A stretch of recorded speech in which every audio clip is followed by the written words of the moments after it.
Je m'appelle Sarah, j'ai 20 ans et j'ai été agressée sexuellement à mes 13 et à mes 15 ans. Donc j'avais 15 ans, c'était une soirée et il y avait beaucoup de monde et tout, et c'était une soirée où j'avais énormément bu. J'étais hyper saoule et on va pour aller se coucher. C'était sur un canapé parce qu'il y avait vraiment plus de place, il y avait trop de monde, donc on va sur le canapé. Il y avait un mec avec qui, pendant la soirée, on s'était un peu dragué et tout. Et donc il se met à côté de moi. Donc il y avait moi, lui et une autre fille à côté. Et au début, j'étais plus ou moins partante pour qu'il se passe quoi que ce soit. Puis après, j'ai un peu réalisé que j'étais beaucoup trop saoule pour, qu'il y avait du monde, c'était dans un salon, donc il y avait du passage. J'étais pas prête, j'avais pas envie qu'il se passe quoi que ce soit finalement. On s'est embrassés, et là il a commencé un peu à être tactile et tout. Au début c'était ok dans ma tête, j'avais un peu envie et tout. Et après j'ai réalisé que c'était pas ce que je voulais, alors je l'ai repoussé plusieurs fois. Ensuite, comme j'étais vraiment hyper saoule, je pense que c'était limite un coma, quoi. J'arrêtais pas de tomber dans le sommeil, j'arrivais pas à rester éveillée et tout. Je m'endors, je me fais réveiller par. Je sens que quelqu'un me touche. Donc il avait sa main dans mon entrejambe et tout, au-dessus de mes habits. Je repousse sa main et je me souviens repousser sa main à plusieurs reprises. Et je me rendors. Et je me réveille, il y avait un deuxième mec qui était dans la salle. Lui, je l'avais pas vu arriver, je sais pas d'où il sortait et tout.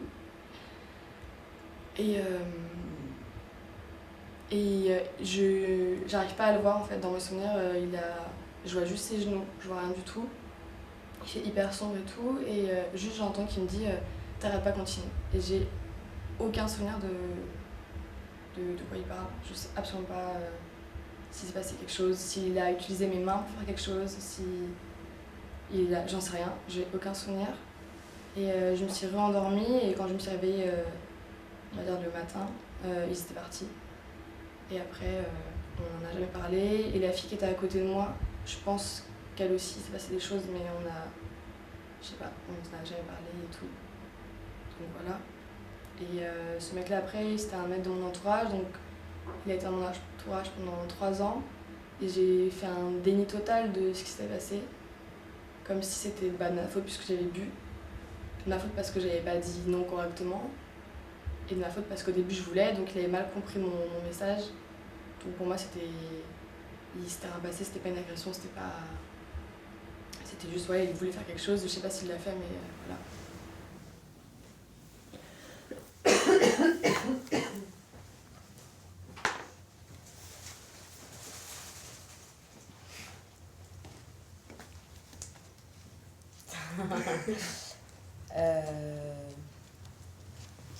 Je suis désolée de ce qui t'est arrivé. Parce que c'est dommage de voir cette facette-là des hommes. Je trouve que c'est le problème de notre nouvelle génération de garçons. Parce que nous, comme je disais, avant on a grandi du coup avec ces images, mais du coup eux aussi. Et donc la vision du oui, du non est un peu floue. Ouais. Enfin, la question du consentement n'a rien à voir avec des images. Une fille qui dit non, c'est mais... une fille qui dit non. Un mec qui force, c'est un mec qui force. Non, c'est plutôt l'image de la femme, je dirais. Oui, je pense que c'est juste... Non, mais je parle de l'image de la femme, parce que comme ils ont accès très vite à des images hyper sexualisées, même sur Instagram, dans les fils d'actualité, etc., ils s'imaginent que si jamais tu montres, par exemple, tes fesses sur Instagram ou des choses comme ça, ou n'importe, ça veut dire que déjà t'es ou dans que tu mets une jupe trop courte, voilà, ou un que déjà t'es dans une sorte t'es consentante. Je pense qu'il y a... C'est vraiment la question du consentement. Peut-être en tant que jeune homme, faire face à une jeune fille qui lui plaît, avec qui il se dragouille un petit peu, on s'embrasse, on va se coucher ensemble sur un canapé. C'est beaucoup de... tout est réuni pour qu'il y ait un passage à l'acte. Et quand finalement il n'y a pas ce passage à l'acte parce que la fille lui dit non, le mec, il y a une frustration, et puis il y a, je pense, un échec inacceptable dans son ego de mec, jeune, pas encore bien construit Tu vois, vis-à-vis des copains, vis-à-vis de machin, vis-à-vis de bidule. Putain, j'ai passé la soirée avec la nénette, on a bien rigolé, on a bu, on a dansé, on s'est roulé des pelles, et là maintenant elle me dit non, quoi, tu vois. Quelque part, la fille n'a presque pas le droit de dire non. C'est terrible, hein, mais elle a presque pas le droit de dire non, et son non n'est pas entendu. Alors si en plus elle s'est mise en situation de vulnérabilité parce qu'elle est alcoolisée, qu'elle est incapable physiquement de se défendre, et de toute façon, même sans alcool, s'il avait voulu t'agresser, il t'aurait agressé. Hein. Tu t'es mis un peu plus en danger, mais un garçon a une force physique que tu n'as pas.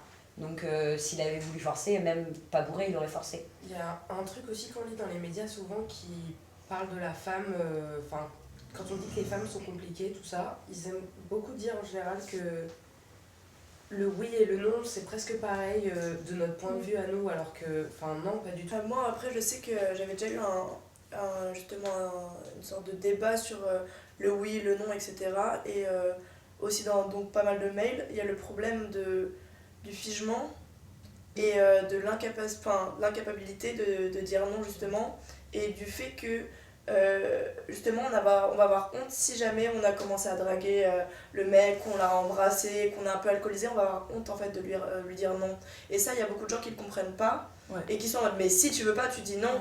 Et ils savent pas que quand t'es jeune, c'est dur et que t'as une sorte de. Tu peux être intimidé et que ça peut être très dur de dire non à certains moments. Et il y a des fois où tu t'immobilises et t'arrives plus à rien sortir.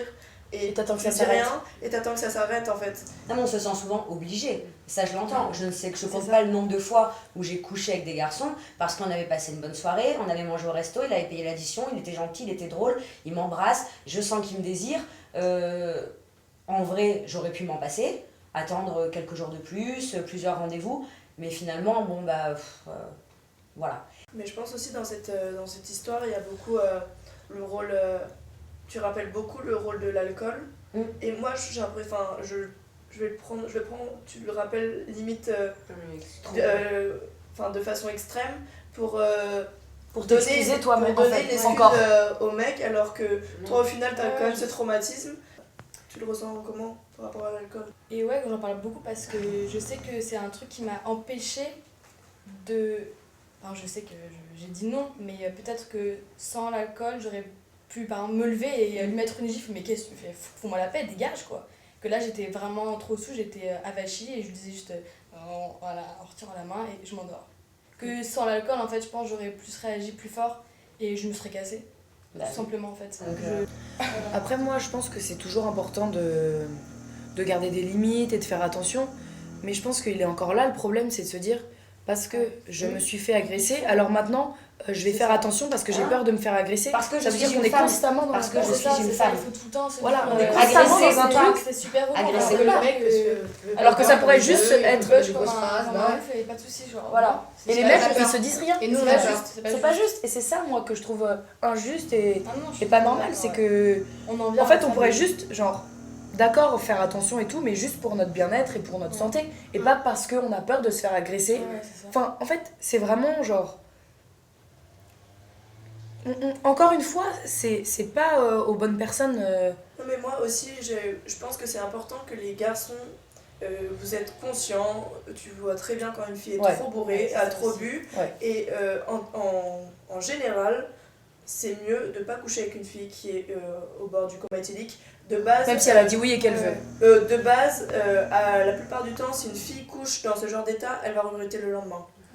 Le sexe d'opportunité en général en plus c'est assez dégueulasse. Donc de base je pense que s'il y a un truc à retenir de cette histoire pour les hommes, parce que c'est pas le cas de tous les garçons, il y a des garçons très respectables qui le font pas, mais pour les garçons en général et les jeunes qui sont pas forcément au courant, pour les filles en général, si tu as trop bu, t'es pas maître et la même si t'as dit oui, tu vas regretter le lendemain. Donc réfléchissez à 2 fois avant d'aller encore plus loin, et surtout si elle a dit un petit non timide, ça veut pas dire qu'elle est juste timide, ça veut dire que c'est non, et dites-vous que ce petit non timide en fait c'est comme si elle vous mettait une gifle et qu'elle vous arrêtait. Et je pense que c'est aussi, il n'y a pas besoin du oui et du non, je pense que aussi il faut analyser la situation et il faut savoir détecter quand est-ce que c'est oui, quand est-ce que c'est non, sans que la fille ait besoin de se lever, mettre une claque et de ça dire c'est là. pas C'était un non, ça s'est passé. Dans ma tête, on s'était embrassés. Pendant longtemps, on s'était embrassés.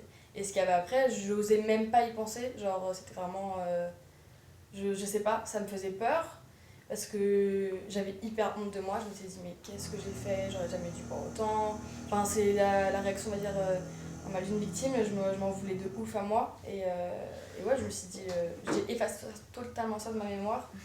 Et c'est des années plus tard où il y a eu un tilt quand ce mec-là, je l'ai revu. Et il m'a dit une phrase à une soirée où il m'a dit, ouais, j'attendrai que tu sois bourré pour que tu dises oui.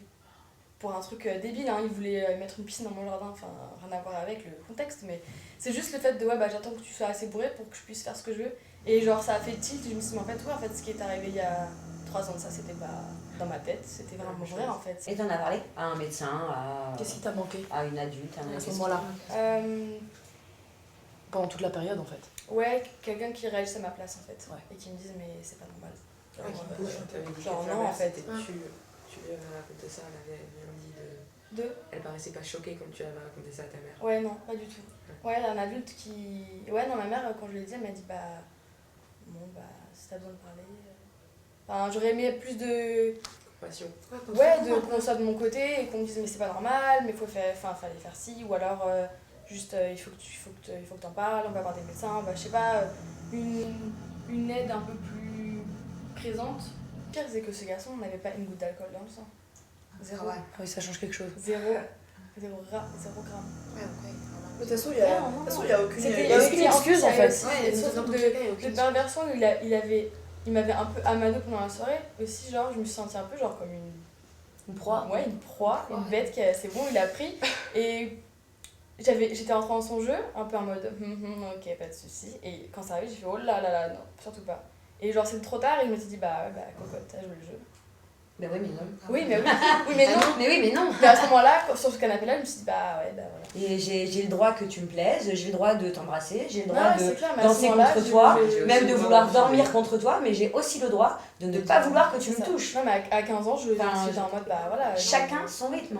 Mais aussi, ce qui est aussi important, c'est que les mecs comprennent que par exemple ça arrive aussi beaucoup dans les relations de couple. Ouais. Et il y a des soirs où par exemple t'as pas envie de coucher T'es avec fatigué. ton mec et c'est parce que t'es fatigué, tu viens de te laver, C'est ça. que je sais pas, t'es énervé parce que tu t'es énervé T'as contre le quelqu'un choix. en bagnole en rentrant à la maison, t'as pas envie de coucher avec ton mec et le problème c'est Là, t'as encore. les hommes ont beaucoup Ouais.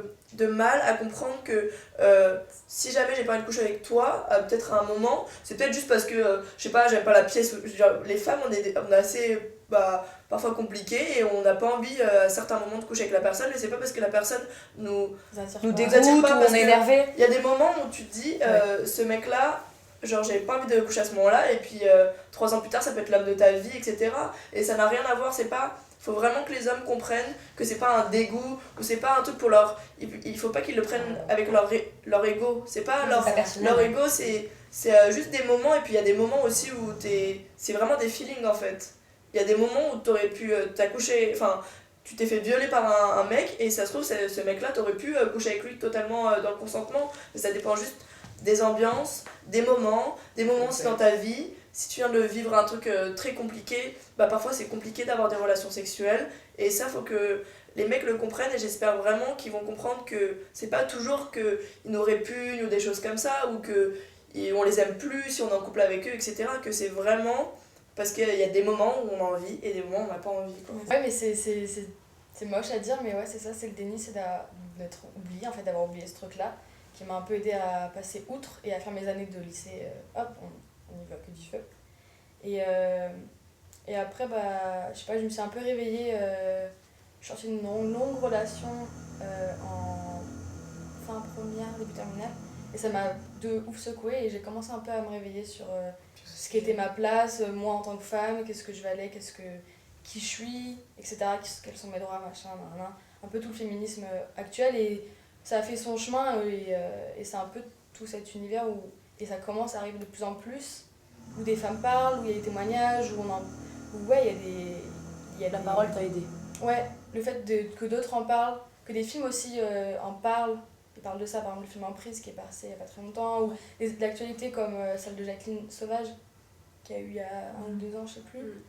Des trucs comme ça où ça y est, les choses elles bougent, et ça m'a aidé à me dire bah ouais, moi aussi il faut que je bouge, moi aussi j'ai envie d'aller bouger les choses et tout. C'est tout cet univers là qui est en train de. Cette actualité en fait qui est en train d'émerger qui aide. Après, je pense que quand tu t'exprimes après une agression à une personne, je pense que la première personne à qui tu t'exprimes, enfin, où tu racontes vraiment l'histoire, sa réaction est hyper importante. Ouais. Parce que quand t'es victime, t'as toujours tendance à réduire l'agression, les choses, etc. Et souvent d'ailleurs, quand les femmes racontent leurs agressions, elles diminuent toujours ce qui s'est passé, etc. Et je pense que d'avoir, par exemple, une amie ou ta mère qui va dire bah si c'est grave et qui va mettre des mots dessus comme les termes viol, agression, et bah ça fait du bien et c'est ça qui fait que tu peux aller mieux. Si je m'en suis rendu compte que j'étais pas toute seule. Déjà ça c'est important je trouve. Enfin, moi ça m'a un peu aidé à me dire en fait à peu près 90% des filles que je côtoie l'ont vécu aussi. C'est pas pour autant que c'est normal. Hein. Bien sûr, non, je banalise pas du tout, mais ça veut dire que j'étais pas je suis pas toute seule et puis aussi ça m'a confortée dans ce que j'ai vécu. Il y a aussi ce truc de je me prends un peu toujours comme une folle en mode mais non mais j'ai jamais vécu ça et du coup c'est en mode ah si en fait ça existe vraiment quoi tout entre guillemets c'est un problème qui est présent. Voilà c'est ça et voilà et j'ai pas vu ce que je voulais dire. Je pense que c'est important de rappeler aux filles qu'elles ont toutes le droit de dire non et que si qu'elles ont il des droits. se passe des choses comme ça, qu'elles pas ont la le fin. droit de se faire aider, qu'elles ont le droit d'assumer ce qui s'est passé. D'en parler. Qu'il faut d'en pas avoir parler. honte. Ouais, qu'il n'y a aucune honte en fait. La seule personne qui doit avoir honte, c'est son agresseur et c'est pas elle. Enfin, ou lui, si c'est lui qui s'est fait agresser. Enfin, voilà quoi. Et donc voilà, il y a toujours une porte ouverte encore une fois. Et voilà, nous, Même l'autre écran. on attend encore vos témoignages et on va encore recevoir des gens et d'autres intervenants, des spécialistes et des professionnels dans les prochains épisodes. Merci d'avoir regardé Safe Place et à bientôt.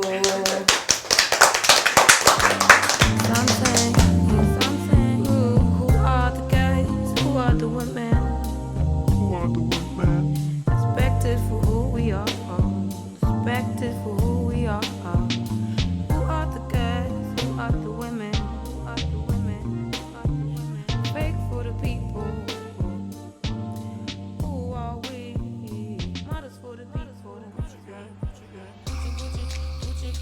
Gucci gang, Gucci gang, Gucci gang, Gucci gang, Gucci gang.